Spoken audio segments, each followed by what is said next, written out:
All right, so Indiana is actually sending its National Guard to the Texas border to assist Texas. This is great news. That makes like, I don't know how many states are involved now. I know Florida has sent their National Guard. Indiana is sending their National Guard. South Dakota wants to send National Guard. Oklahoma, freaking, there's like 27 states now involved in that, with either support or sending National Guard or sending something. The Biden administration is sending Alaska's National Guard, get this, to assist federal agents. However, this was kind of a big story, but when I looked into it, come to find out that they're only sending like 20 troops at 2 helicopters. It's basically just logistical support, right? This is actually something that goes on all the time. The federal government sends the National Guards of all different states to go assist with whatever, whatever's going on the southern border, because there's always something going on that southern border, folks. Tucker Carlson does the damn deal. This is why they did not want Tucker Carlson to interview Putin, because it's going to blow the lid off of their narrative, right? Don't believe everything Putin says, of course, right? But he does say some very interesting stuff, like he has no interest whatsoever in going anywhere past Ukraine. He's not interested in Poland. He's not interested in Latvia. He's not interested in none of that, right? He starts off with a 30-minute history lesson for everybody, so he lets everybody know exactly why he's going into Ukraine. It's because he still believes it's a part of Russia. Now, do I agree with that? No, I don't really agree with that. Ukraine is its own independent, corrupt nation, and they can do whatever the hell they want to do. Does he have a right to invade? No. No country has the right to invade. However, they've been telling us for years, for 2 years, since this war started, that Putin's going to roll through Ukraine, and then he's going to go into Poland, and he's going to do this, and he's going to take over Europe. I'm sorry. Feed that BS to somebody else, because I don't want it, right? I do not want that stuff at all, because it's just not true. If he had shown any kind of interest in going into any of these other countries, he would have went into Ukraine a whole hell of a lot harder than he did. He's taking it easy on Ukraine. And here we are spending hundreds of billions of dollars to help fund Ukraine. Why do we care that much about a corrupt nation? They're not a democracy. We're not helping save a democracy. They're not one of our allies. Yeah, we do a little bit of trade with them. However, they are not one of our partners. We don't have a defense treaty with these people. So why are we spending so much money over there? Well, I think the ties that the Biden administration has to Ukraine has a big thing to do with that. Another big thing to do with that is because Putin invaded over there. And as Americans, we don't like when other people force their authority onto others, right? We don't like that whatsoever. Most of us around here, we're libertarian-minded, freedom, liberty, all that stuff, right? We don't like other people telling us what to do, especially me. I can't stand people telling me what to do. Somebody tells me, hey, do not go jump off that cliff. That makes me want to go jump off that cliff for some reason. Don't know why. Just does. What's up, everybody? How the hell's your day going? I hope y'all having a pretty good day. This here's Legitical Response. We cover political news, keep you up to date on what the hell the government is doing, because they do some underhanded crap all the time, right? So if you're interested in staying informed and staying up to date, smash that subscribe button for me and turn on your notifications, because YouTube isn't just going to put my video up in your feed for some reason. Sometimes they do, sometimes they don't. Most of the time they don't. But if you hit that notification bell, it'll come up in your notifications every single time. And if you could, stop right now. Do me a big favor and smash that like button for me. Of course, I got to ask every time. Remind you guys, it's a big, big help. It really is. But let's go ahead and get into some news for today, because, yeah, we still got some issues going on. All right, I always try to cover, government news that the mainstream isn't talking about, because I've got to have a reason for existence, right? I can't just talk about the same stuff that everybody else is talking about. Otherwise, I might as well just not do this anymore, because why? Other people are talking about it. So I'm going to get this on out there. We're going to talk about a C.B.O. report that came out. It is something that now it has to do with the border situation, the illegal migrant situation, but it's kind of a topic that I've never really discussed before, and I've discussed the border a lot, as y'all know, if y'all follow this channel wholeheartedly. Y'all will know that I talk about the border a lot, because there's a lot going on right now, and we need to get the message out, because some people, like I've said before, are simply sleepwalking through the Biden administration and not realize the amount of destruction Biden is causing to this country. And it's absolutely insane. And this is just another thing that, add it to the list of stuff that Biden has done that is wrecking our country. And this is a big one. I'm surprised I haven't thought about this before. But check this out, y'all. Congress. Joe Biden's migration cuts U.S. wages and workplace investment. That's right. We are getting absolutely invaded on our southern border. Migrants are flooding in here by the millions. Upper estimates are closer to 15 million people in the past 3 years since Joe Biden's taken office, right? We have essentially in 1 month the same amount of illegal migrants come across our border in 1 month that Trump had pretty much per year. That is nuts, folks. But this C.B.O. report is quite damning for Biden. And it's just, like I said, it's another heap to the pile of stuff that Biden has done that makes me very displeased, and probably will make you very displeased as well. Let's get it, though.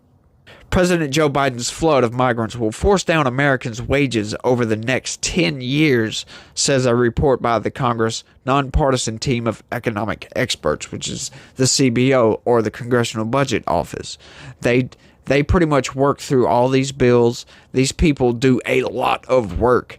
They do a whole lot of work, because they have to go through all these bills, like this Senate bill that was going to pass. They got to go through all that and figure out the costs of everything. They got to graph all that stuff out. Then they got to figure out what's the impact of us giving out this money. What is that going to do to our economy?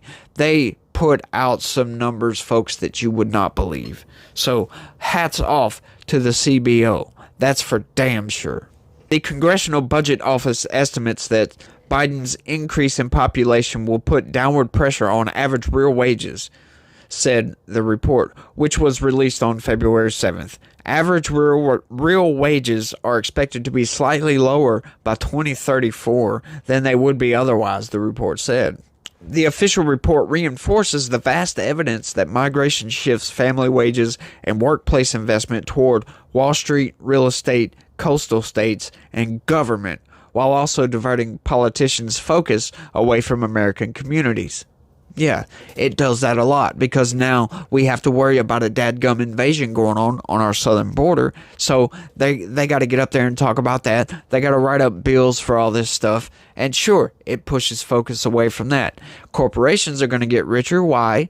Because now we have 10 million people who will work for lower than your standard wage, right? So now they don't have to hire Americans to do that same job. They can save a lot of money. Therefore, profits go up. It's all good for them.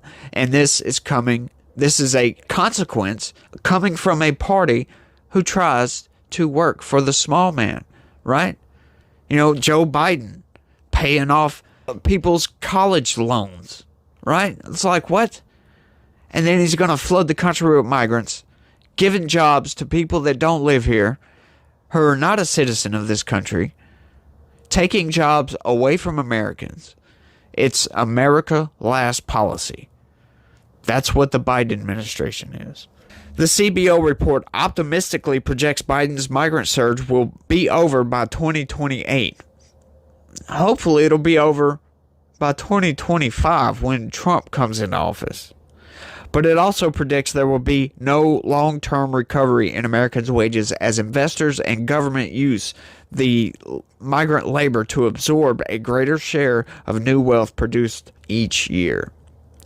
From 2028 to 2034, labor income is projected to remain stable as a percentage of GDP, averaging 57.1%. That projection is below labor income's average percentage of GDP from 1947 to 2000 at 64.4%. Because some factors that have depressed labor income relative to GDP since 2000 are expected to persist in the coming decade. The inflow of migrants will be subsidy for the consumer economic and real estate companies, according to the report.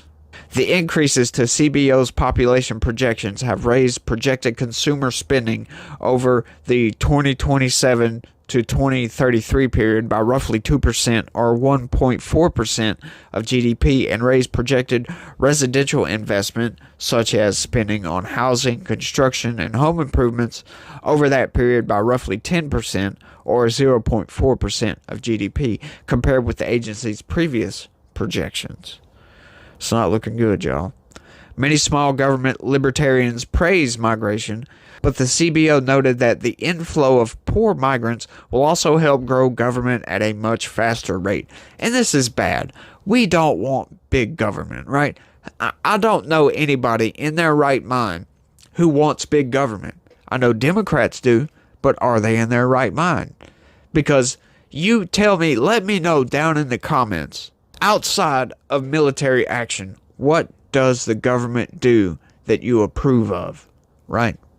I mean, do you get overjoyed when an IRS agent shows up to your house, knocks on the door, says, hey, I want to take a look at your checkbook? Do you get overjoyed when an FBI agent shows up at your house saying, hey, weren't you at last year's protest, that last year's anti-abortion protest? No, nobody likes big government. I'm sorry. I know some people do. I don't like big government. In C.B.O's projections, real government purchases grow at an average annual rate of 0.6% from 2025 to 2034. Federal purchases increase by an average of 0.4% a year during that period. Purchases by state and local governments increase much faster in that period by an average of 0.7% a year, mainly because of federal assistance such as education grants, which they are giving to illegal migrants. Government debt will rise by $19 trillion up to $54 trillion by 2034, the report noted. If that doesn't take you aback, I don't know what in the hell will. How the hell are we going to deal with $54 trillion in debt? This is why Congress is always running at less than 20% approval rate. Usually, it hovers around the 15% approval rate. Nobody really approves of what Congress does because, why? Because they give $60 billion to Ukraine. Or I take that back, $113 billion to Ukraine, $17 billion to Israel. They put money where it doesn't belong, and they don't seem to care about the American people. Yet we have congressmen get up on the House floor all the time, yelling and screeching about their constituents. How come all these people, they're so concerned about their constituents, but they don't agree on nothing? It's absurd. The arrival of millions over lower wage laborers will be accompanied by a slowdown in productivity, boosting wealth-generating business investment. I guess that's good for the 1%. 4 years after the coronavirus shock, that investment grew 4.1% in 2023, but C.B.O. forecasts it to drop to just 2.7% per year during the 2029 through 34 period, the report notes. The reduced business investment will help slow the growth in wealth-generating productivity of U.S. workers. Labor productivity grew 2.3% a year from 1950 to 1973, so creating a vast middle class. But productivity growth crashed down to 1.3% per year during the 2008 to 2023 period, partly because of the federal government used a 1990 immigration expansion law to create an economic bubble of cheap labor. The 1990 law was signed by President George H. Bush, and the resulting labor bubble was further inflated by President George W. Bush's welcome for illegal migrants. Those migrants and their banks jointly helped to inflate the housing bubble that burst in 2007. Thanks, Bush. One of the worst presidents of my lifetime, by the way. Not anywhere near bad as Joe Biden, starting the Iraq War. Of course, both Bushes did the Iraq War, so which one am I talking about? I'm really talking about the second one. Good old HW.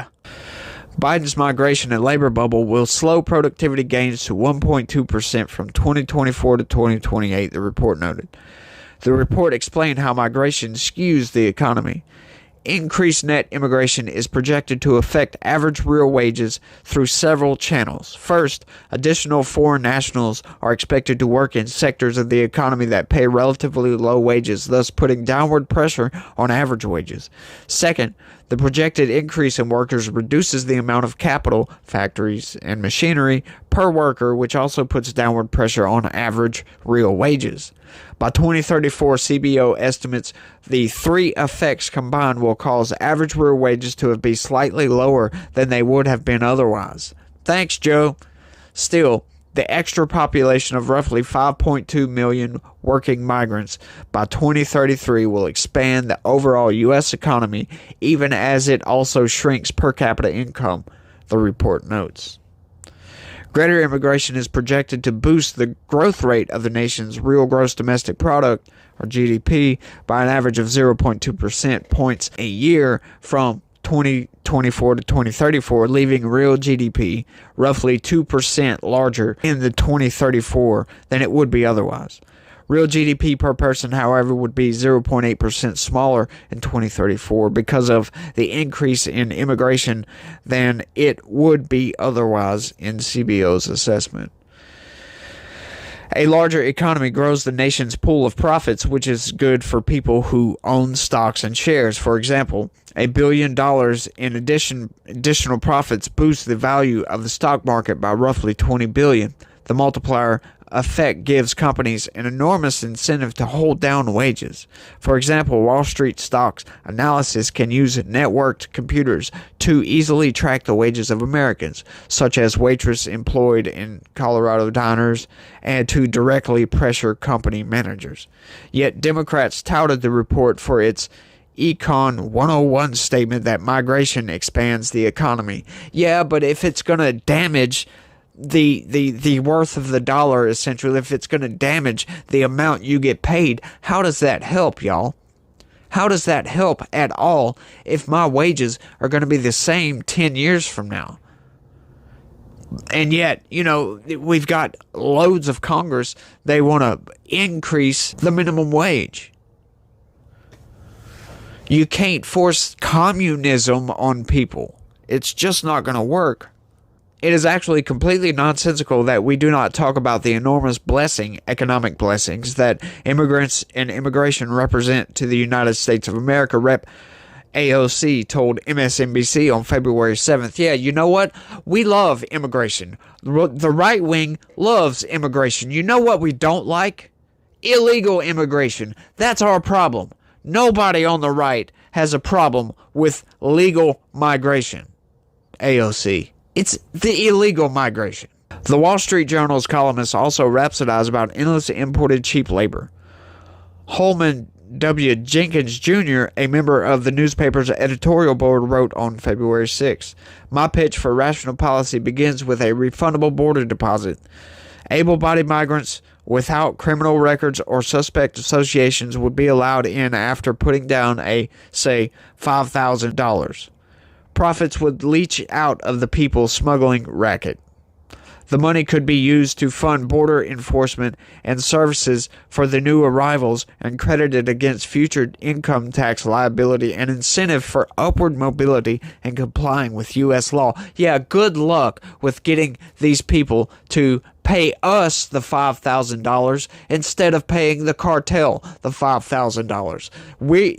The United States isn't the one that's going to kill them for going through their territory. The cartels will, right? Good luck getting these people because they're going to have to pay the cartels. That's a given. There's no way around that. They're going to have to pay the damn cartels. Then you're going to ask them to pay us too? What? You're insane, dude. Establishment media reports showcased by Google.com also focused on migrants' growth of the economy. Immigration to boost U.S. GDP by $7 trillion over decades, C.B.O. says, declared the headline at Bloomberg.com. Business Insider's headline was the U.S. economy will grow by an extra $7 trillion over the next decade due to immigration, the C.B.O. says. Yeah, but you know what? It doesn't say anything about illegal immigration. That is the problem.